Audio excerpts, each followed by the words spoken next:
Giraffe నాలుక రంగు. Giraffe నాలుక గులాబీ రంగులో ఉండదు, అది నలుపు లేదా ముదురు నీలం రంగులో ఉంటుంది. కారణం, జిరాఫీలు రోజులో ఎక్కువ సమయం చెట్ల పైభాగంలో ఉన్న ఆకులను తింటూ గడుపుతాయి.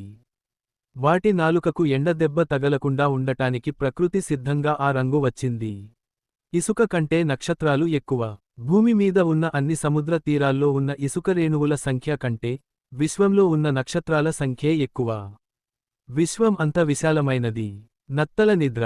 నత్తలు వాతావరణం మరీ వేడిగా లేదా పొడిగా ఉంటే తమను తాము కాపాడుకోవడానికి ఏకంగా 3 సంవత్సరాల వరకు నిద్రపోగలవు. ఆ సమయంలో వాటికి ఆహారం కూడా అవసరం లేదు. క్యారెట్ల అసలు రంగు. మనం ఇప్పుడు చూస్తున్న క్యారెట్లు ఆరెంజ్ రంగులో ఉంటాయి. కాని మొదట్లో క్యారెట్లు పర్పుల్ లేదా పసుపు రంగులో ఉండేవి. 17వ శతాబ్దంలో డచ్ రైతులు కొన్ని ప్రయోగాల ద్వారా ఆరెంజ్ రంగు క్యారెట్లను పండించారు. అవి రుచిగా ఉండటంతో అవే ప్రాచుర్యంలోకి వచ్చాయి. మనిషి కన్ను రెజల్యూషన్. ఒకవేళ మనిషి కన్ను ఒక డిజిటల్ కెమెరా అయితే దాని సామర్థ్యం 576 మెగాపిక్సెల్స్ ఉంటుంది. అందుకే మనం రంగులను, దూరాలను అంత స్పష్టంగా చూడగలం. వేడి నీరు త్వరగా గడ్డకడుతుంది. వింతగా అనిపించినా ఇది నిజం.